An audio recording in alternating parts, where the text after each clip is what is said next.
So, picture this: I'm walking into this martial arts gym in some strip mall in Raleigh, North Carolina, thinking I'm about to stretch out in a yoga class, my old duffel bag slung over my shoulder, my hoodie so faded it's basically gray, and my sneakers looking like they've seen better days. I'm not exactly screaming badass here, right? But the second I step through the door, I know I've messed up. This ain't yoga. It's a dojo, and the whole place is buzzing with these intense, sweaty guys and gals in crisp white GIs, sizing me up like I just wandered into their turf uninvited. This one dude, big guy, let's call him Travis, with arms like he benches cars for fun, he's got a black belt tied, so tight it's practically part of his ego. He's standing there, smirking, and he laughs loud, like he wants the whole room to hear, "Yo, lady, you lost?" Yoga's down the street. The room cracks up, like it's open mic night, and I'm the punchline. Another guy, some hotshot with a man bun and a shiny new GI, chimes in. "What's with the thrift store vibe? You here to mop the mats?" More laughs, sharp and mean, cutting through the air. I'm standing there, my bag heavy on my shoulder, feeling the weight of every eye in the room judging, mocking, waiting for me to slink out. But I don't. I don't know why. Maybe it's the way Travis is grinning like he's already won. Or maybe it's something deeper, something I haven't let myself feel in years. I look at him, my voice steady, quieter than I mean it to be, and I say, "Just let me try one move." One. The room gets louder, hoots and claps, like they're about to get a show. Travis, he's loving it, spreads his arms wide. "All right, sweetheart, let's see what you got. Make it quick." I step onto the mat, my sneakers squeaking, my heart pounding, but my hands steady. He comes at me, all cocky, thinking he's gonna push me around like I'm nothing. And then it's over in a blink. My elbow snaps up, catches him right in the nose, and he's down, blood pouring, staining the mat red. The dojo goes dead silent, like someone flipped a switch. Nobody moves, nobody breathes. Travis is groaning, clutching his face, and I'm just standing there, my hair loose, my face blank, not even looking at him. The instructor, this wiry guy named Dave, his buzz cut practically bristling, stares at me like I just sprouted horns. "What the hell was that?" he snaps, but his voice shakes, like he's embarrassed he didn't see it coming. A woman in a sleek black tracksuit, her nails red as a stop sign, steps forward, her voice dripping with sarcasm. "Cute trick, honey. What? You learned that in some shady back alley class."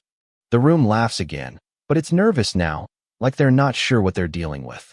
I don't flinch, just tighten my grip on my bag, feeling the frayed strap under my fingers, and I say, calm as anything, "I learned it somewhere you wouldn't survive a day."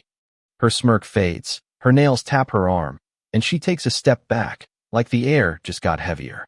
Dave tries to take charge, his voice loud but cracking. "Lady, you can't just walk in here and start swinging. We got rules." He points to assign respect, discipline, control like it's his lifeline. The man bun guy snorts. "Yeah, what's your deal?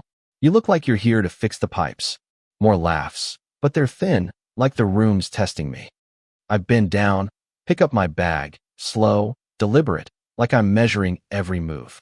"I didn't come to swing," I say, my voice low, like I'm talking to a friend over coffee. "I just needed to see if I still had it." The room shifts, like they hear something in my tone they didn't expect. Dave steps closer, hands on his hips. "Had what? You think you're some kind of pro?" Before I can answer, an older guy, Tom, with a graying beard and a worn-out black belt, leans forward, his eyes narrow. "Hold up," he says, almost to himself. "That stance, it's old school, like pre-MMA. My sensei used it in the 90s, said it was outdated even then." His voice has this edge, like he's seeing a ghost. I feel my lips twitch, not quite a smile. "I learned it from someone who's gone," I say, soft but clear, and the room feels heavier, like the words carry more than they should. Travis is back on his feet now, towel pressed to his nose, blood soaking through, his ego more bruised than his face. "She got lucky," he mutters, voice thick. "Cheap shot." A teenage girl with braces and a phone already out, filming, giggles. "Oh man, this is going viral, dude. You're gonna be famous for all the wrong reasons." The laughs turn mean, piling on. I glance at her, my fingers pausing on my bag's zipper. "Put the phone down," I say, soft but sharp, like a blade you don't see coming. She freezes, her giggles die, and she lowers the phone, her face red. "Dave's had enough. holds up a hand. Hold on, lady, you can't just who are you? His voice is sharp, like he's trying to save face. A woman with blonde highlights and a tight ponytail pipes up. Yeah, what's your deal? You don't just walk in and break noses. The air's thick now, like it's about to snap. A guy in a fancy jacket, probably some local bigwig who sponsors the place, leans against the wall, smirking. This is cute, kid, but you're out of your league. Go back to wherever you got that hoodie. His laugh is deep, mocking, and a few students join in, glancing at my faded clothes. I don't bite. My fingers brush a scar on my knuckles, faint but there, and I say, I'm here now. The guy's grin fades, like he expected me to crumble. I set my bag down, careful, like it's holding something fragile. I'm not here to break anything. I tell the blonde woman, my eyes steady. I just asked for one move. She scoffs, but her arms drop, like she's not sure what to do with me. Dave's not letting it go. You've got the wrong room, sweetheart. This ain't a street brawl. But Tom, the old guy, he's still staring. That's a guard stance, he says louder now. Classical. Nobody teaches that anymore. Dave frowns. What are you talking about, Tom? But before he can answer, Travis steps back onto the mat, towering over me, his nose still bloody. I'll go easy this time, he says, cracking his knuckles, playing to the crowd. Gotta keep your neck intact. He winks, and a few people clap, egging him on. It's over faster than before. He reaches for me, maybe to grab, maybe to shove. I don't wait, I step in, my elbow snaps up, same spot, same crack. He hits the mat hard, blood streaming again. This time he stays down. The room's silent, like the world's holding its breath. A girl in the back, high bun, chewing her thumbnail, stammers. That's a close combat strike. Military. Her voice shakes, like she can't believe she said it. Dave whips around. What? She shrinks but keeps going. I read about it. Shock point. You don't learn that here. An older man steps forward, his GI crisp, his black belt faded. The master, Sensei Nakamura. His face is hard, like he's seen things he doesn't talk about. That strike's banned in competition, he says, low and steady. Too dangerous. Who are you to use it? I don't answer right away, just reach into my bag, pull out a worn leather wallet, and hand over a card. Dave takes it, his hands shaking, passes it to Nakamura. The old man's eyes widen for a split second before he hands it back. A younger coach, buzzing with energy, types on a laptop. Hang on, he says, urgent. I got something. He turns the screen to Nakamura. Sarah Mitchell, Ghost Cobra roster, 2016. Only survivor of a real combat phase. Vanished from records in 2020. Says, no public contact. The room murmurs, like a wave rolling through. A woman, a martial arts professor with glasses, steps forward. Ghost Cobra, she whispers, she's a legend. Nakamura bows to me. Deep, respectful, not like he does for students. We didn't know, he says.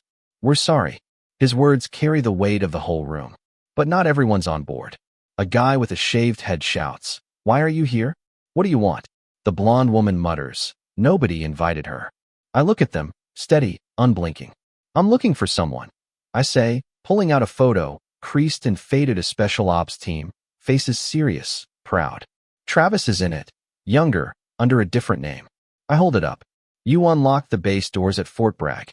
That breach killed 6 people. The room gasps. A quiet guy in the back whispers, I heard about that. It was bad. I nod just once. I'm not here for revenge, I say. I'm here to prove I survived. A woman with a sharp bob, an assistant coach, steps up, her voice shaking with outrage. You can't just accuse people like that. The room murmurs, nodding, but I fold the photo, tuck it away, slow, like it's sacred. It's not a story, I say, my voice heavy with years. The manager, a nervous guy with thinning hair, grabs a clipboard, crosses out my name like that'll erase me. A cop in training rests his hand on his gun, not drawing, but making a point. The tension's like a wire about to snap. I don't react, just sling my bag over my shoulder and head for the door. A guy in his 50s, weathered, with a limp, calls out, You're trouble. People like you bring chaos. He points at my bag. What's in there? A bomb. It's absurd, but it lands hard. I stop, hand on the doorframe, turn just enough to meet his eyes. Just memories. I say, so quiet it's almost lost. He looks away, like he saw something he couldn't handle. I step outside, the Raleigh night cold, streetlights casting long shadows. Behind me, the dojo's silent except for Travis's heavy breathing. Then a voice cuts through. A small woman, short hair, medic's patch on her GI, runs to the door. Wait, she calls. I stop, my back to her, framed by the streetlight. I was a medic at Fort Bragg, she says, her voice shaky but clear. You saved me from those contractors. You saved 12 lives that day. Her words tremble, like she's been carrying them forever. They forgot, but I didn't. I don't turn around, just stand there, my bag heavy. She softens. You're the reason we're alive. Inside, the students bow their heads, like they're finally getting it. Travis stays down, his past exposed. The cop's hand drops. I hear a jingle from my bag, a dog tag, half tucked in a pocket, glinting under the light. The medic sees it. Her hands shake. You carried them all, she whispers. Their names. I tilt my head, not quite a nod, but enough. Days later, the fallout hits. Travis is kicked out, his name erased, sponsors gone, his MMA buddies ghosting him. The blonde woman's snarky post backfires. Her followers turn on her. The dojo loses students. The manager's apologies falling flat. The sponsor in the fancy jacket? His company drops a deal after his behavior leaks. Me? I'm gone, moving through the world like always, quiet, unnoticed. My husband shows up the next day, broad-shouldered, silent, his presence enough. We walk out together, leaving the dojo in our dust. A kid, maybe 10, runs out, clutching a crumpled drawing, a woman in a hoodie, standing tall. This is you, he says, voice fierce. You're a superhero. I trace the shaky lines, my lips curving, just a bit. Keep it, I say. Draw your own hero someday. He beams, holding it like treasure as I walk away. That day changed something, not just for me, but for them. Sometimes you don't need to shout to be heard. You just stand still, let the truth do the talking. And when it does, it's louder than anything. So what do you think? Was I right to walk in there, stir things up? Or should I have just left?